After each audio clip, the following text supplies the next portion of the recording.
부활주일 기념하면서 예배드리는 여러분들을 축복합니다. 여러분들에게 묻습니다. 여러분들이 예수님이 부활하셨다는 사실을 믿으십니까? 이 고백이 우리의 삶이 되기를 축복합니다. 우리는 예수가 부활했다는 걸 믿어요. 예수가 부활했다는 것이 무슨 의미인가를 정확하게 알고 믿으면 우리는 내일 일에 대한 불안과 두려움이 없어요. 그러나 우리의 삶의 모습은 예수를 믿고 예수가 부활했다는 것을 우리가 믿고 있어도 나는 내일 일이 어떻게 될까 봐 두려워하고 있고 또 우리는 불안해하고 있어요. 오늘 본문 제자들도 보니까 예수님이 부활했다는 소식을 다 들었어요. 마리아를 통해서도 들었고 또 베드로도 또 예수님의 무덤으로 뛰어가가지고 예수님의 시신이 없는 것을 보면서 예수님이 부활하셨다는 사실에 대하여 소식도 들었고 심지어 엠마오로 가는 제자들도 예수님을 만났잖아요. 그래서 예수님이 부활했다는 소식을 듣고도 오늘 본문에 보니까 이들이 두려워서 문을 굳게 잠그고 있어요. 이게 우리들의 모습이에요. 부활하셨는데도 이게 믿어지지가 않잖아요. 죽은 딸 분명히 죽었는데 그분이 살아났다는 사실이 도저히 우리 상식으로 믿어지지가 않죠. 이게 살아났다는 것도 두려워 사실은. 그러니까 어떻게 문을 굳게 잠그고 자기들끼리 모여 있는데 그곳에 오늘 주님이 찾아오신 모습이 오늘 본문이에요. 제자들이 유대인들이 들어와서 모인 곳에 문을 굳게 닫았는데 예수께서 가운데 서셨다. 그러면서 하신 말씀이 너희에게 평강이 있을지어다. 여러분 있잖아요. 우리 생각으로 딱 갇혀 있으면 우리는 두려워요. 우리 생각으로 닫혀 있으면. 그래서 마음의 문과 생각의 문을 전부 다 닫아버리니까 내가 내일 일은 내가 모르잖아요. 그러니까 두려움에 떠는 거예요. 근데 우리가 이렇게 두려움에 떨고 있는 우리에게 주님이 뚫고 들어오셔요. 이게 부활의 역사예요. 여러분 우리가 몸은 내 안에 못 들어오잖아요. 육체를 가진 나는 못 들어오잖아요. 근데 예수님이 나를 뚫고 들어왔다. 마음의 문을 굳게 잠그고 있는데 그것을 뚫고 들어왔다. 이런 문들을 다 걸어 잠그고 있는데 주님이 이 가운데 뚝 들고 들어왔다. 이게요 부활하신 증거라니까. 육체는 절대로 뚫고 들어올 수 없잖아요. 육체는 부딪혀 버리잖아요. 근데 예수님 뚫고 들어왔다. 이게 부활하셨다는 산 증거예요. 이것을 딱 알고 있으면 주께서 나에게 평강이 있을지어다 편안할지어다라고 말씀하시는 말씀의 의미를 알고 우리는 다시 담대함으로 걸어갈 수가 있어요. 여러분 처음에 하나님이 사람을 만들었을 때 그들에게는 아담과 하와는 두려움이 없었어요. 처음에 인간이 타락하기 전에 아담과 하와는 두려움이 없었어요. 왜 두려움이 없었나? 아담과 하와는요 사단이 아주 유혹하기 전에는요 발가벗고 있었잖아요. 하나도 안 부끄러워. 발가벗고 있는데도. 여러분 우리가 아담과 하와 그리라면 발가벗은 모습 에덴 동산에 발가벗은 모습 그리잖아요. 근데 왜 발가벗고 있는데도 하나도 안 부끄럽고 수치도 못 느끼고 두려움도 없냐? 이게 뭐냐면 인간이 하나님이 첫째 만드실 때 인간은 모든 그게 욕심이 없이 비어져 있는 상태이기 때문에 발가벗게 표현을 하는 거예요. 하나님 처음에 우리를 창조하실 때는 우리 안에 나라는 사람이 잘 보여야지 하는, 여러분 우리가 얼굴을 예쁘게 만지고 머리를 예쁘게 옷을 예쁘게 입는 것은 그나마 나라는 사람이 다른 사람들 인정을 받으려고 하는 거거든요. 나를 인정 받으려고 하잖아요. 근데 내가 높아지고 내가 인정받으려고 하니까 우리는 이런 옷을 걸쳐 입는 거예요. 근데 나라는 존재가 인정을 받지 않냐고 하나님으로부터 기뻐하며 나라는 존재가 완전 비어있는 상태 같으면 우리는 두려움이 없어요. 내가 높아지려고 하는데 높아지지 않으니까 두려움이에요. 내가 더 가지고 싶은데 더 가지지 못하니까 화가 나는 거예요. 내가 다른 사람한테 인정을 받고 싶은데 인정받지 못하니까 여기서 막 힘든 거예요. 근데 그것이 다 내려난 상태는 두려움이 없어요. 나를 비운 상태. 처음에 인간이 발가벗고 있었다는 것은 자기를 비웠다는 거예요. 자기를 향하여 인정받고자 하는 게 없어요. 오직 하나님을 통하여 내가 존재한다는 걸 인정하는 거죠. 그러니까 발가벗은 것이 하나도 부끄럽지도 않고 두려움도 없어요. 근데 거기에다가 사단이 와서 유혹을 하잖아요. 야, 네가 하나님처럼 될 거야. 갑자기 내가 높아지려고 하는 생각이 딱 들어가죠. 거기서부터 문제가 되는 거예요. 자기를 다 내려놓고 비우면 아무 두려움이 없어요. 바닥으로 다 떨어져 있는 사람이 뭐가 두렵겠어요? 아무것도 하나님이 나를 높일 일밖에 없는데 뭐가 두렵겠냐고요. 내가 높이 있다고 생각하고 높아지려고 하는데 떨어질까 봐 두려운 거죠. 다른 사람이 나한테 뭐라고 말할까 봐 두려운 거죠. 이게 오늘 나를 내려놓지 못함이에요. 원래 하나님이 우리를 만드신 것은 다 벗고 있다. 이거는요, 나를 내세우지 않는다는 거예요. 나를 비워놓은 상태. 나를 비운 상태예요. 나중에 성경에 보면 마태복음에 보면요, 이 혼인잔치가 나와요. 혼인잔치가 나오는데 혼인잔치에 사람들이 자기 옷을 입고 온 사람들은 왕이 노하여 그를 쫓아내라고 합니다. 혼인잔치 자기 옷을 입는 것이 아니고 왕이 우리에게 허락한 옷, 예수님이 우리에게 주신 옷, 예복을 입어야 되는데 우리는 우리가 스스로 옷을 만들어 입으려고 해요. 그 옷은 어때요? 아담과 하와가 죄를 짓고 나는데 자기의 수치를 알고 옷을 만들어 입잖아요. 그걸 하나님이 어떻게 해요? 다 벗기잖아요. 다 벗겨요. 하나님이 주신 옷, 예복, 그 예복을 입은 자만이 혼인잔치에 들어올 수 있어. 그래서 그 예복이 없는 자는 쫓아내죠. 그게 왜냐하면 하나님께서 우리에게 주시는 예복이 뭐냐? 그게 예수 그리스도의 십자가의 보혈이에요. 그 보혈로 의해서 입은 자만이, 그것이 우리에게 주신 선물이잖아요. 그 옷만이 하나님의 나라의 혼인잔치에 참석할 수 있는 자란 말이에요. 그래서 오늘 본문에서 이렇게 두려움에 떨고 있는 제자들에게 예수님이 평안하뇨 하고 물어봅니다.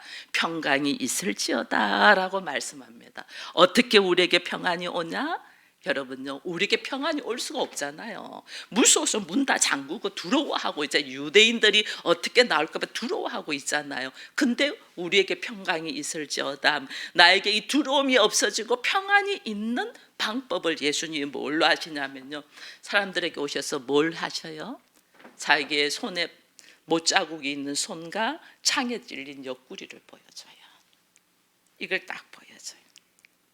나에게 평강이 오는 것은 못자국인 손, 창에 찔린 옆구리, 이게 뭐냐면 십자가라는 게 십자가. 내가 평안이 있을 수 있는 방법은 예수의 십자가만이, 손과 옆구리를 보여주는 건 십자가로 이렇게 죽었지 않냐라는 것을 말을 해주는 거죠. 그래서 우리가 참 평안을 얻을 수 있는 것은 십자가, 그리스도의 십자가의 사건으로 내가 참 평안을 얻을 수 있다는 것을 지금 이야기하는 거예요. 그럼 이것은 내가 하는 거예요? 하나님이 하시는 거예요? 하나님이 다 하시는 거예요. 내 안에 평안이 있는 거는 하나님이 다 하시는 거예요. 내가 하는 게 하나도 아니에요. 하나님이 이미 하셨어. 예수님이 2000년 전에 십자가 지셨으니까 이미 완성했어. 이미 하신 이거를 내가 누리는 거예요. 어떻게? 예수님이 부활하신 예수가 성령 받아라 이랬잖아요. 성령으로 나를 뚫고 들어오시면서 문을 꽉 잠궈 놓고 있는데 성령이 나를 뚫고 들어오죠. 이게 영적인 존재나. 그래서 내 안에 내가 영과 혼과 육으로 있어야 되는데 내가 영이 파괴되고 혼과 육으로만 있으니까 두려움이 막 있잖아요. 근데 내 안에 성령이 쑥 들어오시면서 나를 영의 사람으로 만드는 거예요. 그래서 예수님이 오늘 이 모습을 보니까 예수님이 어떻게 해요? 숨을 쉬면서 성령 받아라 이러잖아요. 이 모습이 어디에 나와요?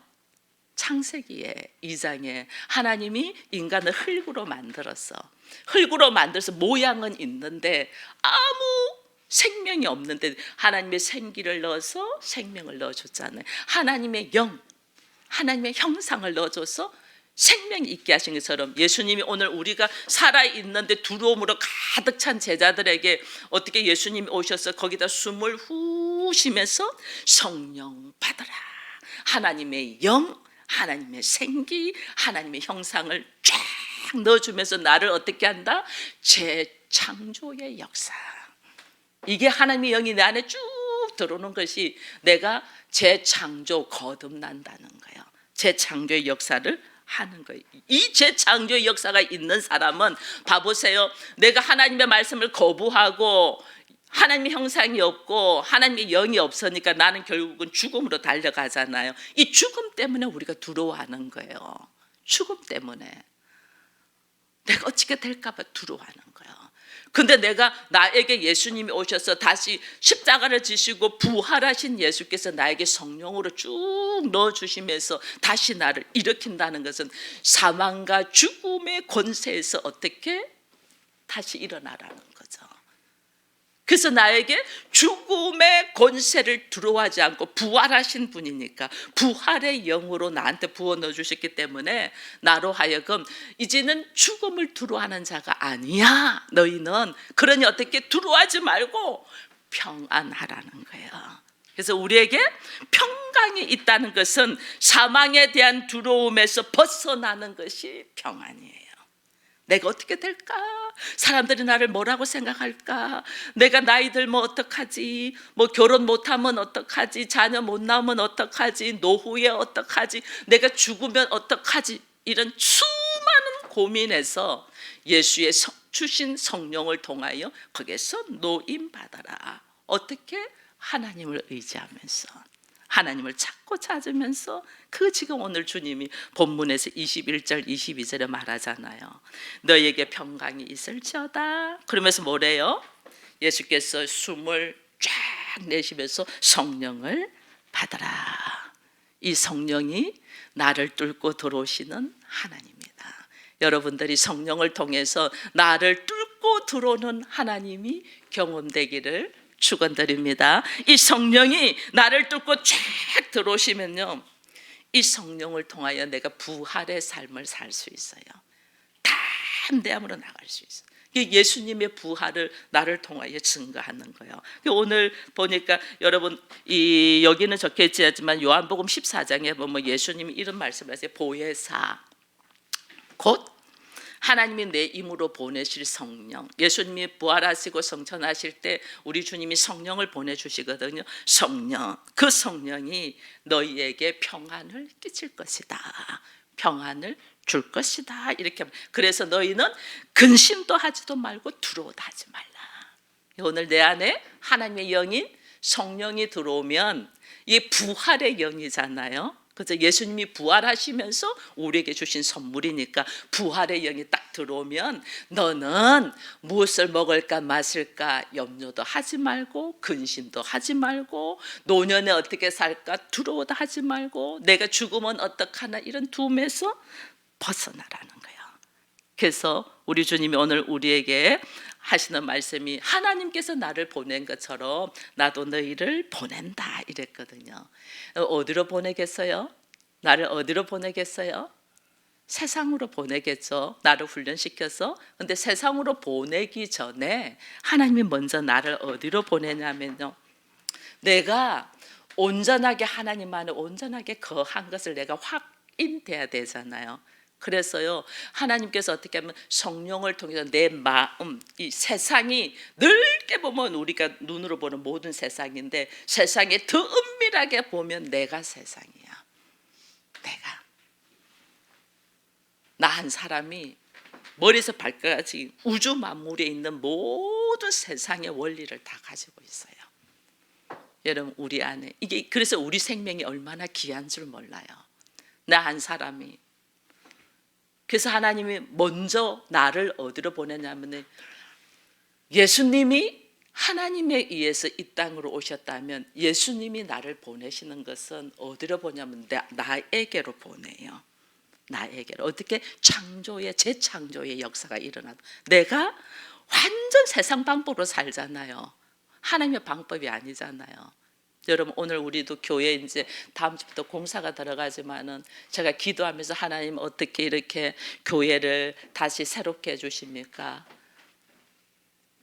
우리가 바닥 열어보면 인테리어 업자가 바닥을 열어보면 공사 기간이 얼마나 길어질 건지 단축될 것인가를 알게 될 거다. 근데 우리는 지금 확신을 못한다. 확답을 못한다. 그래서요 다른 인테리어 업자가 손들은 이유가 이 바닥을 드러내면 공사 기간이 절대로 30일 만에 되지 않을 거다. 그러니까 이게 돈이 더 추가될 건데 우리는 돈이 더 조정되었잖아요. 그래서 이 사람들을 못하겠다고 손들은 거예요.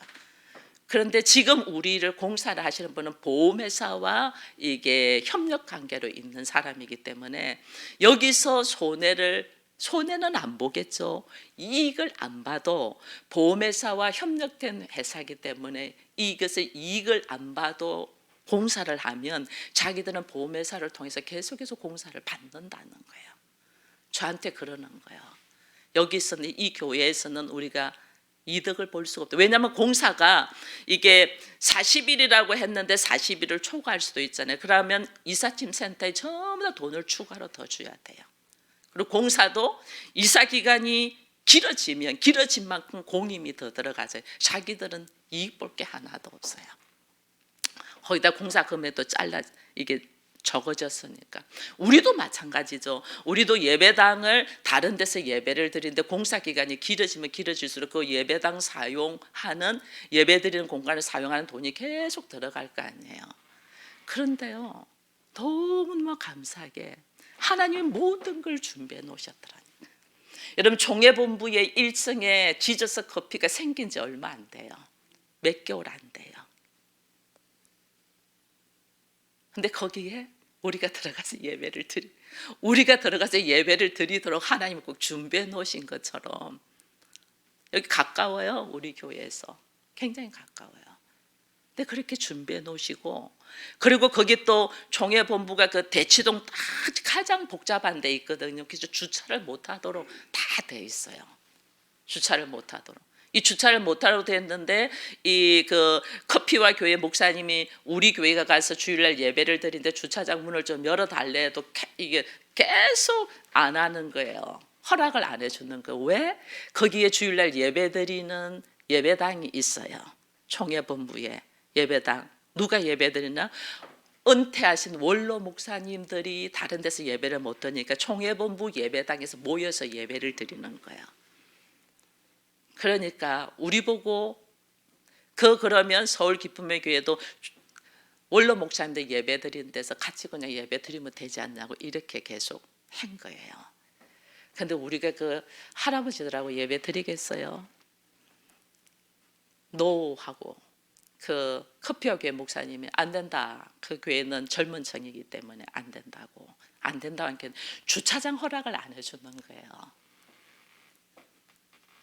그래서 공문을 총회장한테 좀 보내달라고 저한테 부탁을 하대요. 총회장한테 공문 띄워서 이렇게 그냥 허락받도록 해달라고 하는 거예요. 근데 저는 기도하다가 우리 교회가 이렇게 인테리어를 하게 되었은즉 어떻게 했냐면요. 감찰장한테 보고를 해야 된다. 그래서 제가 감찰장한테 이제는 다 시간과 일정이 정해져서 보고를 했어요. 사실은 여차여차해서 이렇게 공사를 하게 되었고 교회를 그 총회본부에서 예배드리게 되었다. 단 주차장이 아직 해결이 안 됐습니다. 사무국 총무가 커트합니다. 이랬더니요. 목사님 딱 하시는 말씀이 목사님 총회본부 사무국장이 우리 교회 협동 목사입니다. 제가 이야기해서 해결하겠습니다. 딱 그러는 거예요. 그래서 그 목사님이 전화 한 통으로 서울 기쁨의 교회가 예배드리는 것은 무조건 허락하라고 딱 떨어진 거예요. 누가 하셨겠어요? 하나님이 다 하셨죠.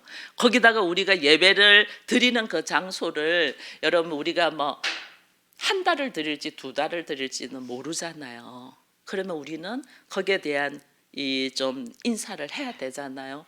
근데 그 목사님 걱정하지 말고 제가 공사가 딜레이 될 수도 있습니다. 그래서 언제까지 예배를 드린다는 보장을 못 하겠다. 되도록이면 빨리 하겠지만은 그렇다 했더니 걱정하지 말고 예배 드리고 싶은 만큼 드리세요. 그러는 거예요.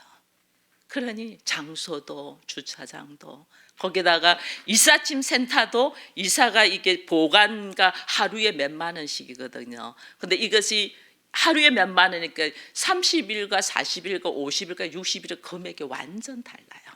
근데 인테리어 업자가 그것이 30일이 되든 40일 되든 60일이 되든 석 달이 되든 자기들이 다 책임지겠다고 이렇게 모든 것을 준비하신 하나님을 보면서 하나님 어찌 이렇게 여호와의 이래로 다 준비하셨습니까? 어찌 이런 일이 생깁니까? 라고 기도하는데요. 이거 열어보면요, 이거 조금만 열어봐도 알아요. 다 젖었어요. 그래서 지금 벌레들이 올라와요. 이게 밑에가 엉망인 것 같아요.